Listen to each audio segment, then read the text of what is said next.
Diinjak dan dibenamkan ke sungai, balita tewas di tangan ayah tirinya.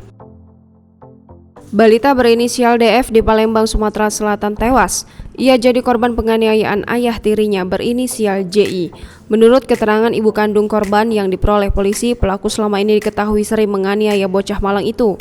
Puncaknya terjadi pada Senin 28 Juni 2021, saat itu korban dianiaya pelaku hingga tak sadarkan diri di rumahnya.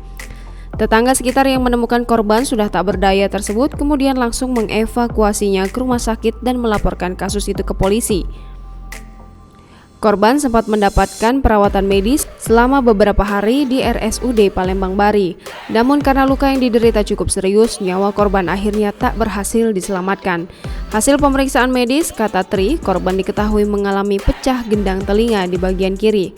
Tulang bahu korban juga diketahui patah akibat dianiaya pelaku. Saat ini polisi masih melakukan pengejaran terhadap pelaku, sebab saat mengetahui korban dirawat di rumah sakit itu, pelaku diketahui melarikan diri.